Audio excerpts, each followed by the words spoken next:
Next, I'm going to demonstrate how to solve math type questions. There are also language type questions and image type questions. How do we approach these three types? We'll categorize the questions into three types. The first is the traditional purely text-based math problems. The second is the traditional purely text-based reasoning problems. And the third is the data insight questions found in GMAT, which sometimes these questions are accompanied by charts and tables. Some of these charts are typical visualizations, so how should we review and analyze them? In a moment, when I demonstrate, I'll mainly be using OpenAI's tools.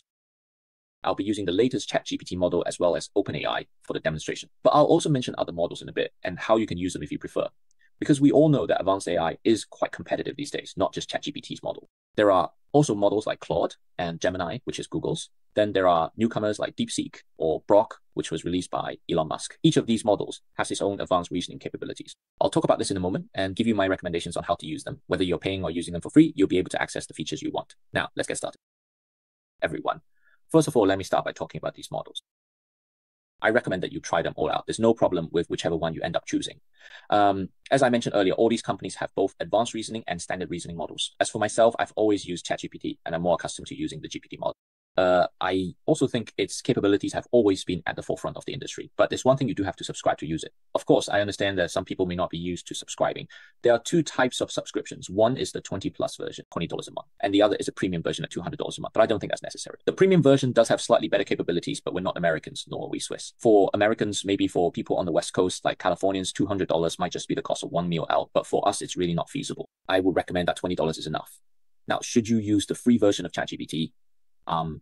I'd say don't use the free version because the free version just isn't as good as the premium models. There are many different models, and if you use the free version, you'll probably be using 4.0. As for 4.0, what it's better at is verbal tasks like CR or RC. But if you want to use it for things like DI or for doing difficult math problems and calculations, 4.0 is absolutely not up to the task.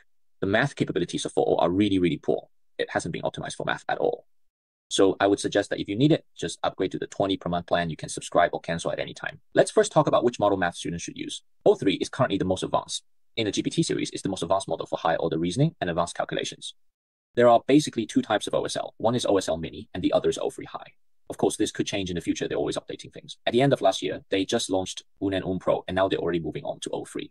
So between these two models, if it's purely a math problem, which I'll demonstrate in a moment, I would suggest you just use O3 mini. There's no need to use O3 mini high, although the latter does have slightly higher capabilities. The mini high version is a bit more powerful. However, you should note that both of these have daily usage quotas. The quota for this one is 150 uses per day, while the quota for the other is 50 uses per day. 50 times a day is a bit limited, so you need to use it sparingly. But with 150 times a day, you basically don't have to worry about conserving your quota, since you definitely won't be practicing up to 150 problems in a single day. So between these two, if you're dealing with purely math problems, O3 mini is already sufficient. I've already tested this for you. That's why I recommend using O3 mini if it's just for math problems. For example, take TPAPTIS is within TPA, the two-part analysis where you need to select two options, one on the left and one on the right, and both are math-related, not verbal reasoning. Because TPA is divided into two types, two-part analysis with classification logic and two-part analysis with mathematical classification. But for questions like this, the answer is pretty obvious. If you're asked to choose numbers, it's purely a math problem, or it's one of those 5-choice math questions. For PS questions or math-related data sufficiency questions, for example, for these types of data sufficiency questions, I would suggest you just use O3 mini. There's no problem letting it explain these kinds of questions. Now, let's take a look. I know most students, the way most people instinctively use it, the prompt that comes to mind is something like, tell me how to solve this problem. Of course, if you add in Chinese, it will explain it to you in Chinese, and then it generates a response. Indeed, if we look at this question, the answer is 190 and 210. And it basically says, oh, a theater has 500 seats. Among them, some are in the main hall, and those are 50 each seat in the main hall cost 50 yuan. Some are on the first balcony at 45 yuan, and some are on the second balcony at 35 yuan. The seats downstairs are 50 yuan, and then the seats in the upper stands are 45 and 35 yuan. All right, next, let me tell you, after all the tickets are sold, after all 500 seats are sold, the total is 2,900 yuan. Then there's an additional condition. Among these three levels of seats, the second balcony has the most seats. Now, please use these conditions to figure out the possible numbers of seats on the first and second balconies. And as you can see, it really can help us explain things step by step, calculate things step by step. And then finally, right here, its answer is correct, which is the 190 and 210 we just mentioned. In fact, O3 mini is already almost error-free, but sometimes you might feel that its explanations are a bit too rigid, especially when it comes to questions that are related to real-life stories. In word problems, you might feel that the explanation is a bit too stiff for you. At this point, if you want it to sound more natural, you can use this kind of instruction. When explaining, please use a tone that high school students can understand. In other words, it's like teaching you as if you were a high school student, making the explanation process detailed and easy to understand. You can see that when it explains here, it will first start by telling you the story, then explain how to approach the story, analyze the pros and cons, and then carefully go through each option to select the answer. In the end, the answer is of course the same, but the way it explains becomes much more suitable for the average person to read. If it gives you an answer that still feels too stiff and you want it to sound more natural, you can use this approach.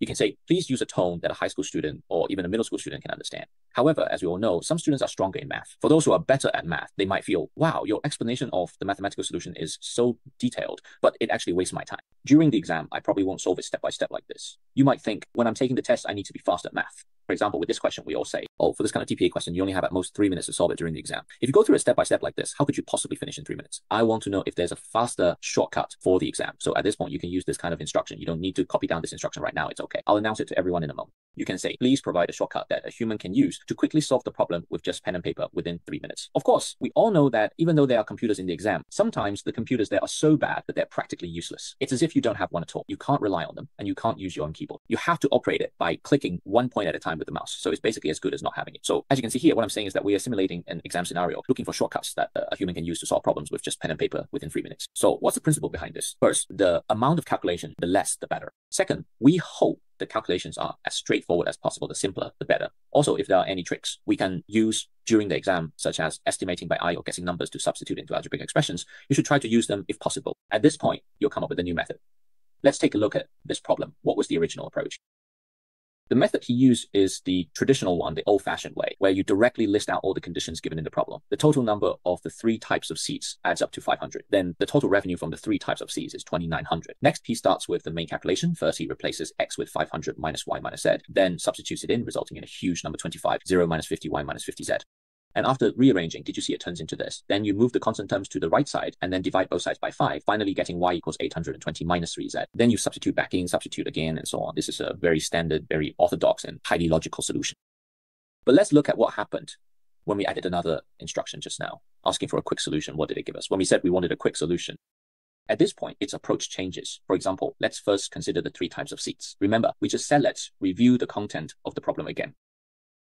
It says, the total number of the 3 types of seats is 500, and the ticket prices for the 3 types are 35, 45, and 50. So what's its logic? It changes the approach to first assume that all seats are sold at $35. But some of the seats are sold at a higher price. So you see, it says first assume that all the seats are sold at $35.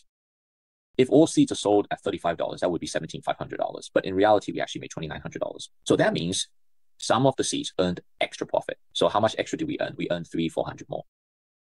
At this point, we can calculate or estimate that those more expensive sections, like the first section at $45, are $5 or $10 more than the lowest price. The second section is priced at $50, which is $15 more than the cheapest $35 seats. As for the price difference, we just saw that the extra amount sold was $300-400. If we sold everything at the cheaper price, it would be $17,500, but now we've sold $229,000, so we've sold 30 more times. So at this point, the ones with the price difference of $10 sold more by amount A, and the ones with the price difference of $15 sold more by amount B. At this point, we can use relatively simple numbers to substituting. Okay, let's use simpler numbers. Suppose, looking at the options today, how many options are there? The options are 100, 150, 200, 250, and 300. So you can start by plugging in the smallest number among these 6 options. It turns out that if one side is 100, then after substituting it in OA becomes 190. Then if you calculate for 190, the other side will be 210. Since there are exactly options for 190 and 210 to choose from, you can solve it very quickly in this case without having to do a lot of complex calculations. So you see, when we add this condition, it becomes a quick solving method you can use in exams. This way, it's very convenient if you're a student who's weaker in math. If you want to first learn the basic logic, you can use an explanation in a tone that high school students can understand to gain a more detailed understanding. On the other hand, if you're already strong in math and you realize that solving this problem the way I just did might be slow, you might wonder if there's a faster method. Or even if you got the solution wrong, but you want to know if there's a way to keep your thinking from getting stuck, you can choose to use this method. You can make it easier or more advanced. You can make it simpler or more challenging. It can do all of that. Next, there's something else we can do. Didn't we just say this? Identifying the solution method is just one aspect. Let's go back to the previous slide. I mentioned that our exercises have 3 levels and our review also has 3 levels. Identifying the solution method and recognizing the perspective the question is testing haven't been fully achieved yet. So we can ask it to help us organize exactly which concepts are involved. In the future, for what kinds of problems or when certain features appear in the question, can I use the solution method we saw today? So you can see that it helps you organize by saying that the key features of today's problem are the question provides a total amount, then there are multiple tiers of pricing, and each tier has a certain difference. Additionally, there are extra quantities and conditions. So in the future, if you notice other problems with these characteristics, you can use the same method to solve them. In fact, you know that all people who are strong in math share a common trait. They can easily grasp the characteristics of a problem. If you've ever attended a math cram school before, you must have heard this, right? As long as all.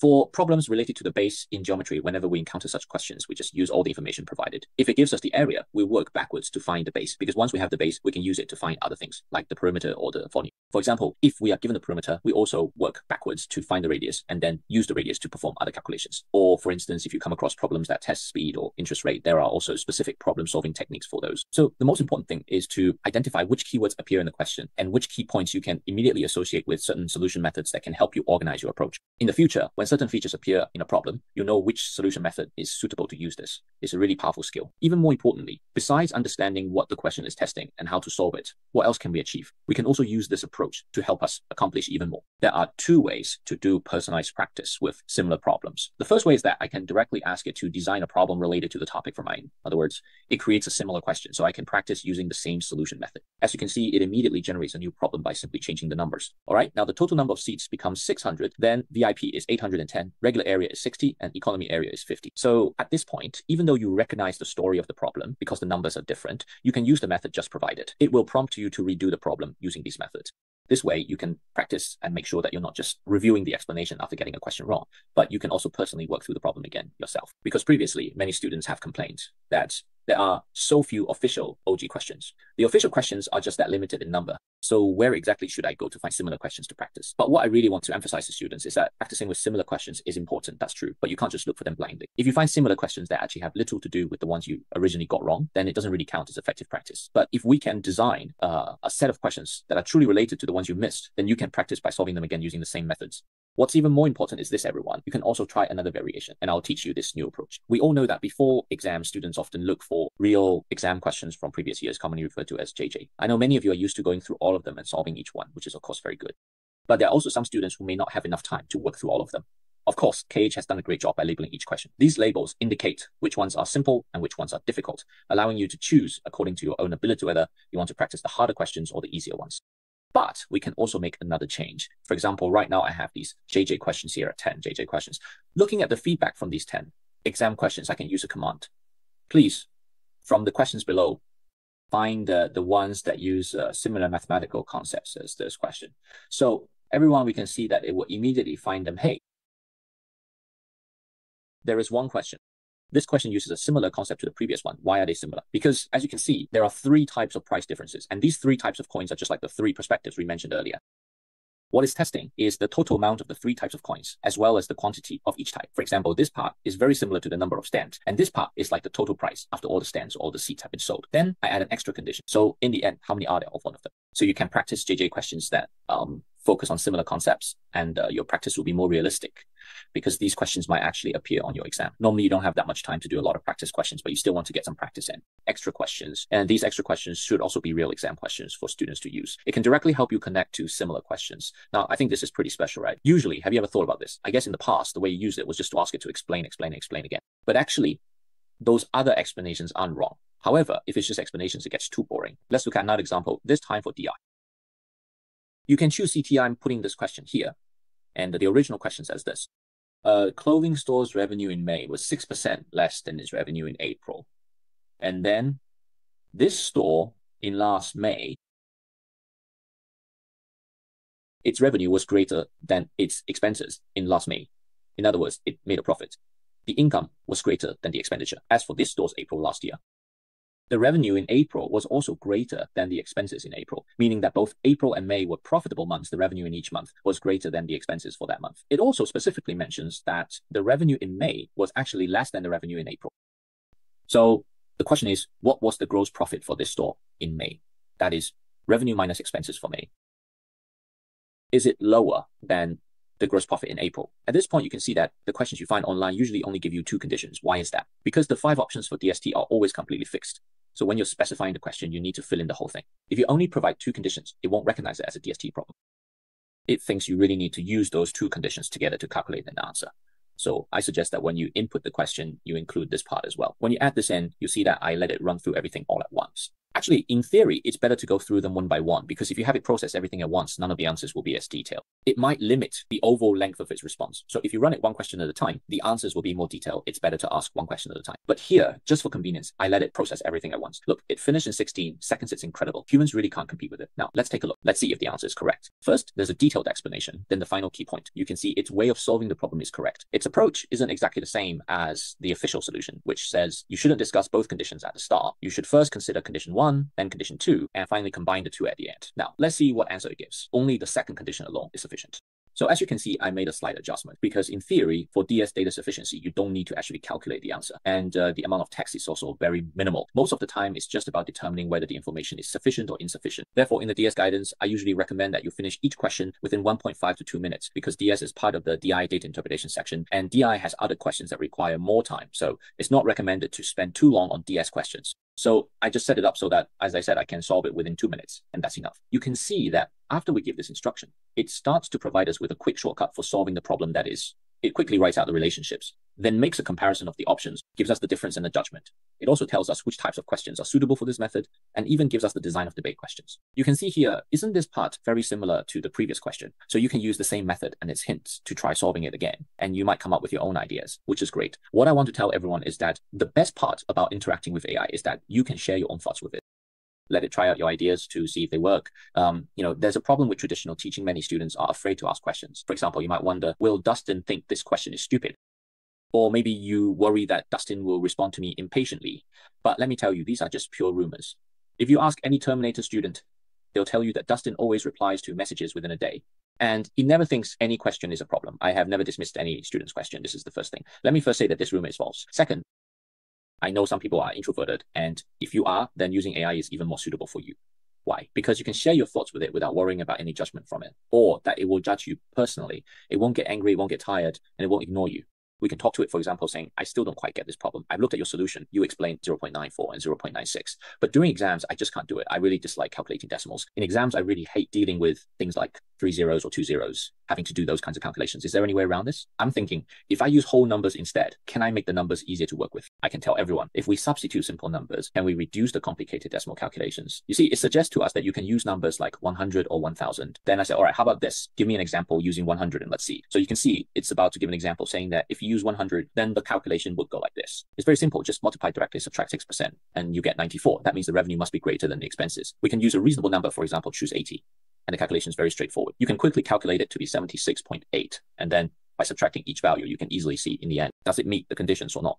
So when you're communicating with it, you need to keep one concept in mind, which is don't keep thinking to yourself that if your calculation method isn't perfect, then you're terrible. Or if you got the answer wrong, then you're no good, and just give up on using it. AI, because Taiwanese people tend to have this trait. For example, on Threads, you'll see posts where someone takes a photo of a stranger on the street, or maybe takes a picture of someone using a bottle to reserve a spot, and then goes home and complains, how can this person do that? I was wrong today. Every time I see this, I think, wait, isn't it? Am I really that short? Do you really think this is unreasonable? If you think there's something wrong with this, just talk to the person about it. Just communicate with them. There's no need to fight or get into a conflict. Just talk it out calmly. But in Taiwan, there's this tendency to not speak up, and people have too many inner dramas. So I ask you, when dealing with AI, to set aside these inner dramas. If you think its algorithm isn't efficient enough, or you want to ask if it can try your method, just ask it. If you think it's strange that it uses 0.94 and 0.96 and you want to see if it can use a method instead, just ask it directly. Okay, it can then demonstrate it for you. And if you find that, hey, after its demonstration, it can still arrive at the answer, then that's great. Your method works. And at this point, it's not just you learning from it, but also you've actually collaborated with it to create a new, more effective algorithm. You see, the attitude we have when communicating with it is exactly about this. The attitude is key. Don't think that you're just there to test it, and don't treat it as if you're simply handing off a task for it to complete.